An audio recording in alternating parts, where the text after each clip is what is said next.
Selamat jumpa lagi di channel Indonesia Emas. Selamat jumpa. Nah, ini pada cuaca yang sejuk di Jakarta, suasana udah sejuk, pilkada udah selesai, ada gerimis kan gitu. Tapi gerimisnya gerimis mengundang nih. Tapi jangan asosiasi yang aneh-aneh ya. Maksudnya mengundang lapar. Mengundang lapar boleh. Mengundang untuk berkreativitas, untuk bekerja lebih keras lagi kan begitu. Jakarta di tahun yang baru nanti akan ada gubernur baru, Pramono Anung. Bekerja keras atau kerja cerdas? Nah, itu dia. Kan ada yang keras baru kerja, ada juga yang cerdas Baru bekerja. banyak mengerjakan gitu. Nah, itu. Kita lihat ini di tahun baru ini kan akan ada pelantikan gubernur baru, Pramono Anung dengan Rano Karno, orang bilang Sidul. Nah, kemudian tagline-nya kan Mas Pram Bang Dul kan gitu. Tapi begini nih, mumpung kita nih ada di channel Indonesia TV, Indonesia Emas TV, saya agak sedih nih. Aldi putra Bapak Darmisal yang ada di depan saya ini, yang penampilannya hari ini sangat Indonesia karena memakai baju etnik batik ya. Sementara saya agak berbau-bau Amerika ini, country. Iya. Tinggal nyanyi lagu country nih bersama Elmi Yahya mungkin ya. Yahya mungkin ya. Maksudnya Tantu Yahya. Tanto ya. Yang katanya Tanto penyanyi country Indonesia kan gitu. Pak Dubes kita Pak yang mulia di New Zealand. Nah, cuma saya agak sedih nih. Aldi menikah dengan resepsi yang begitu meriah dan ada tamu istimewa Bapak Joko Widodo, Presiden Indonesia ke-7 ya, hadir di sana. Tapi saya nggak diundang gitu. Minimal lah saya diundang ya waktu akan nikah lah kan gitu. Tapi masalahnya bukan itu saja. Adalah karena Pak Jokowi di sebuah channel yang terkenal ya, ada disampaikan bahwa Pak Jokowi tahun depan, jadi tahun 2025 di awal tahun depan itu akan umroh ke Tanah Suci. Apakah itu bersama UDA atau hanya Pak Jokowi sendiri atau bersama keluarga? Gimana itu cerita? Bener ya itu mau umroh itu bener ya? Saya ketawanya nyontoh-nyontoh Pak Jokowi. Mirip. Ya gini. Yang pertama itu terkait dengan resepsi putra saya Aldi. Mungkin ada kekhilafan sebagai konsep berpikirnya sebagai azazinya manusia. Pasti ada sifat khilaf dan lupa.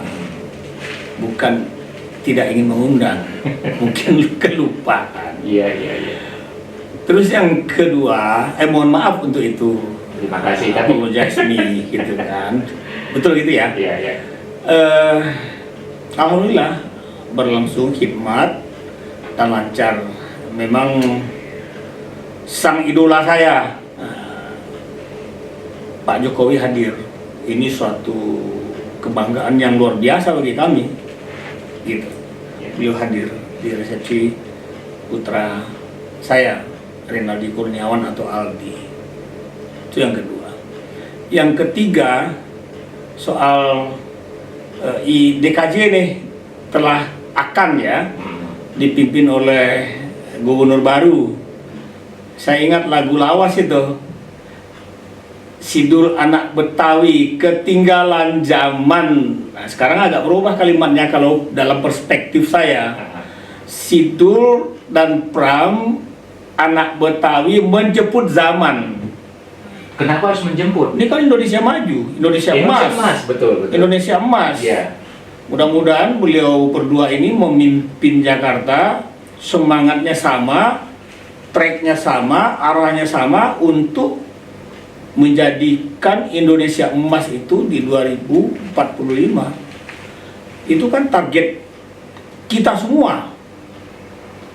Untuk mencapai target itu, Pak Jokowi di era pertama beliau membangun infrastruktur yang luar biasa, persiapan-persiapan yang luar biasa untuk berbagai kebutuhan anak cucu yang akan datang. Membangun waduk, membangun jalan desa, membangun irigasi, membangun bandara, untuk interkoneksi, membangun pelabuhan, banyak sekali. Itu panjang sekali daftar literasinya gitu. Jadi ya alhamdulillah orang seperti Pak Jokowi yang begitu diidolakan sampai hari ini oleh banyaknya masyarakat dan orang yang sangat dekat dengan presiden pelanjut dari pembangunan yang telah beliau lakukan 10 tahun, yaitu Pak Prabowo. Istilahnya sahabat saya ketua para JP itu, Ya. Pak Jokowi dengan Pak Prabowo itu bestian, besti gitu. Kita dengan semangat Indonesia Emas ini di Kabinet Merah Putih, kita harus dukung pembangunan yang dipimpin oleh Pak Prabowo ini, sekaligus kita menjaga Pak Jokowi agar bestiannya tetap sebagai satu simbol yang berkelanjutan. Kemesraan ini tidak boleh cepat berlalu. Nah, kan begitu. Nah, kaitannya dengan kebestiannya Pak Jokowi dengan Pak Prabowo, ada nggak kaitannya dengan Pak Pramono Anung nih? Dulu kan menjadi menteri juga di era Jokowi ya, bahkan 2 periode kan gitu. Nah, dalam membangun Jakarta, kita sudah lihat selama kampanye kontestasi kemarin di Pilkada 2024 di Jakarta, yang sekarang udah menjadi DKJ ya, dari DKI menjadi DKJ. Apa sih ya selain janji-janji yang sudah mereka sampaikan, visi misi, Bapak Darmisal, apa yang bisa dilihat atau harus diperhatikan oleh Pramono Anung dan Rano Karno atau Mas Pram Bangdul ini? Apa yang harus diperhatikan untuk Jakarta lebih maju dan mengantar salah satu kota besar di Indonesia mengantar menuju Indonesia Emas 2045? Ya, Jakarta ini kan barometer. Walaupun sudah tidak lagi menjadi ibu kota negara, tapi Jakarta tetap menjadi pusat ekonomi nasional dan sebagai pusat berbagai hal, perdagangan,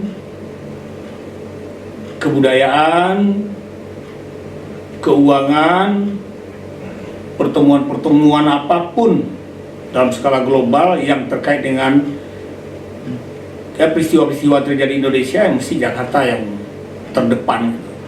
Oleh karena itu, saya meyakini Mas Pram dengan Bang Dul akan melanjutkan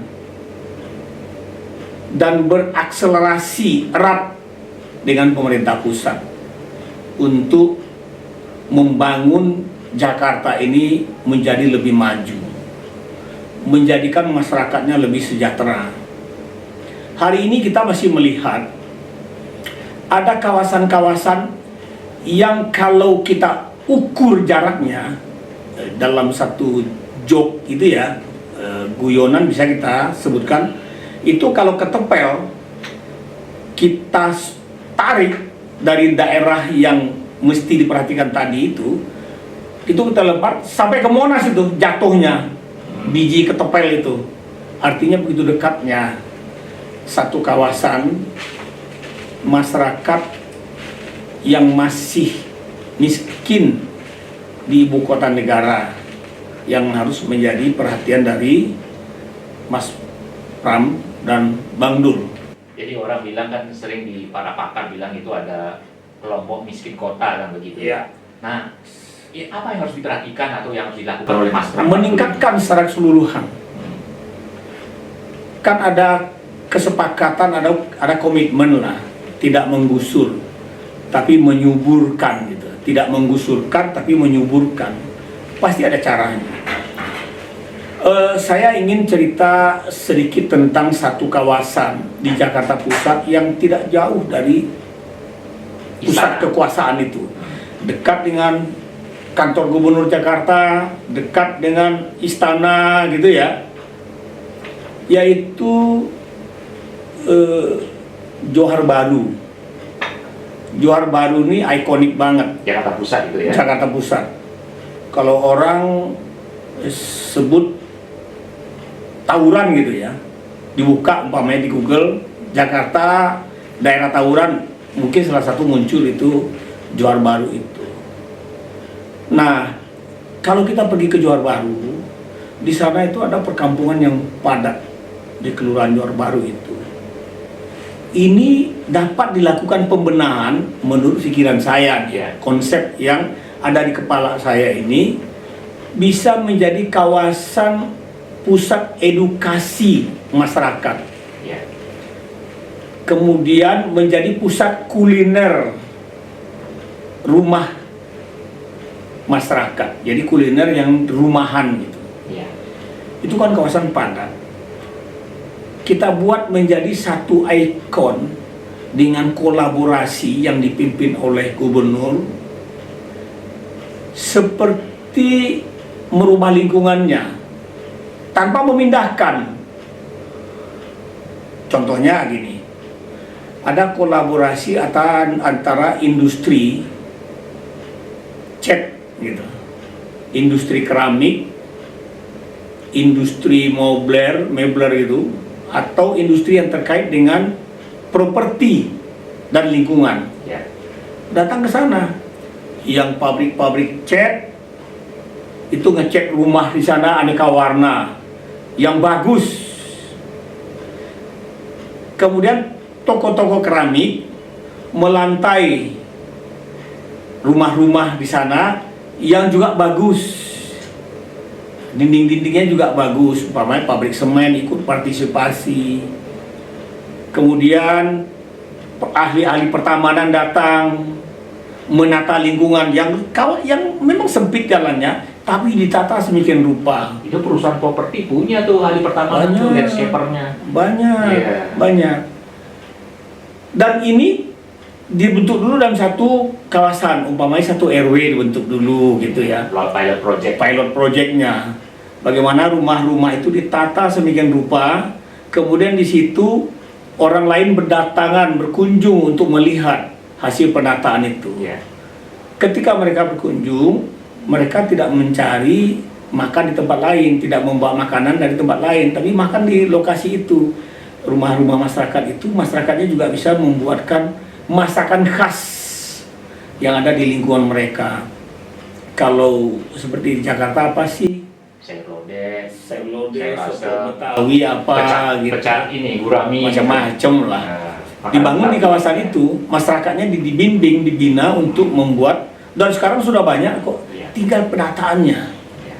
Kalau malam ke sana, lampu kelap-kelip gitu, itu hidup suasananya, suasana ketenangan, keteduhan, dan kenyamanan. Kalau siang muncul suasana hijau, keriang gembiraan, dan kenyamanan juga gitu. Ini saya yakini kalau itu dilakukan akan dapat menjadi satu pusat destinasi wisata yang terkait dengan edukasi.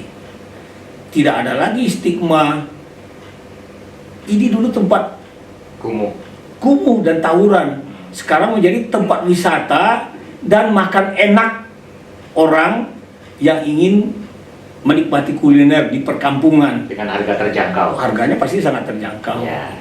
Nah ini saya lihat di antara bangunan-bangunan tinggi, di antara pusat-pusat pemerintahan, ada satu kawasan yang orang bisa menikmati satu keindahan dan rasa yang dekat sekali dengan masyarakat, menikmati kehidupan. Itu yang terpikir oleh saya. Perlu nggak itu kira-kira misalnya karena Bapak Darmisal tadi menyinggung soal menjadi wisata kuliner ya, apakah ada nanti peranan dari kabinet Merah Putih ini, katakanlah Menteri Pariwisatanya atau Menteri Koperasinya terlibat di sana? Bisa Ya, bisa saja pembinaan. Hmm. Proses pembinaan atas masyarakat itu tetap diperlukan kehadiran negara di situ. Negara hadir untuk merangsang masyarakatnya melakukan perbaikan perubahan dengan perbaikan perubahan, perbaikan perilaku, perbaikan budaya gitu ya. Tadinya terbiasa dengan lingkungan, sekarang budayanya menjadi budaya bersih gitu. Gotnya yang kecil itu tapi sekarang menjadi terlihat rapi dan bersih. Kalau itu dilakukan dengan sentuhan yang sifatnya kolaborasi antara banyak pihak, tidak membebankan masyarakat yang harus membiayai ini luar biasa. Tapi kalau masyarakat dibuatkan anjuran harus siapkan gini, bahwa mereka untuk hidupnya aja susah. Iya, iya, iya. Justru kita akan melakukan ini, negara hadir di sana berkolaborasi dengan pihak private, umpamanya swasta, ya, yang menyumbang, atau ya katakanlah tadi pabrik cat ikut mewarnai rumah-rumah gitu ya, pabrik keramik ikut memasangin lantai-lantai mereka yang seperti yang hanya sekarang ada yang tanah, Semen. kemudian ada fluran saja Ya. semen, kemudian dinding mereka dibuat lebih rapi. Ya. Aduh, kebayang nggak tuh? Bisa jadi luar biasa itu. Menjadi hal yang luar biasa, menjadi hal yang luar biasa. Nah, pikiran-pikiran dengan terobosan yang revolusioner itu dibutuhkan oleh seorang pemimpin. Nah, itu tadi makanya temanya tidak lagi Sidul anak Betawi ketinggalan zaman, tapi pasangan Dul anak Betawi menjemput zaman. Dia meloncat jauh ke depan, mempersiapkan apa yang akan dilakukan hari ini untuk peningkatan sumber daya manusianya, menjemput bonus demografinya, menghantar Indonesia emas dalam skalanya masing-masing gitu. Karena Jakarta barometer. Jika di situ dilakukan bisa, dan saya yakin kita bisa. Wah, sepertinya Bapak Darmisa memberi PR yang besar nih, khususnya buat Rano Karno atau Sidul ini, supaya jangan menjadi menjemput zaman, bukan lagi ketinggalan zaman, kan begitu ya? Bisa nggak kira-kira Sidul atau Rano Karno melakukan ini? Kan niatannya adalah untuk kepentingan masyarakat luas. Saya yakin dengan niatan itu dilaksanakan dengan sungguh-sungguh, kemudian pendekatan kepada masyarakat atas konsep perubahan pembangunan yang berkelanjutan itu untuk kebaikan masyarakat, kemudian pendekatan kepada berbagai shareholder dan stakeholder lainnya, nggak mungkin nggak bisa. Aku yakin bisa.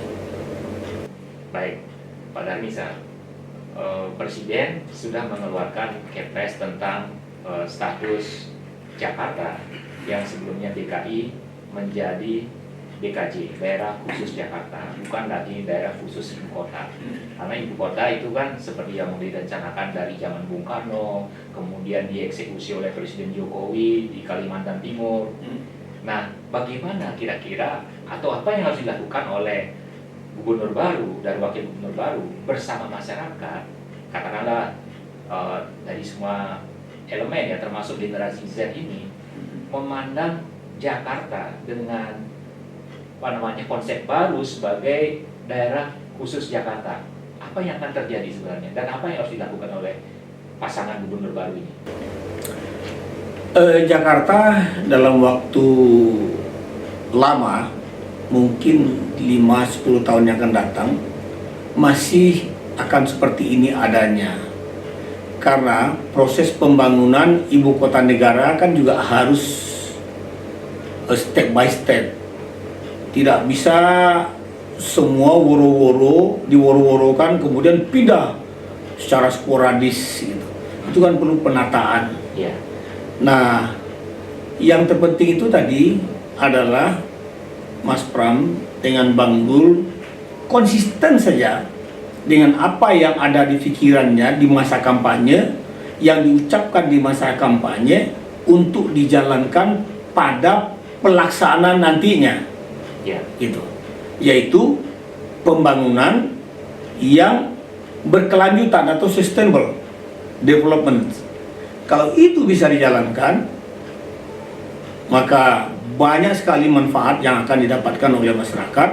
Masyarakat tidak merasa kehilangan bahwa Jakarta bukan lagi ibu kota gitu.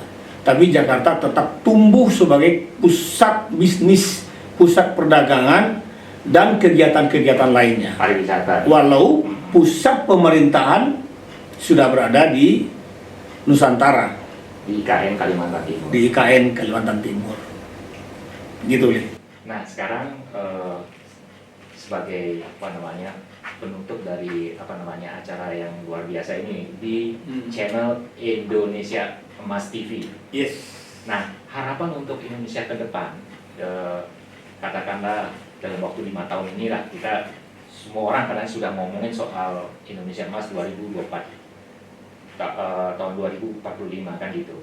Kalau untuk 5 tahun ke depan ini, bagaimana Pak Darmizal memandangnya? Optimis, ragu-ragu, atau galau, atau bagaimana nih? Harus optimis.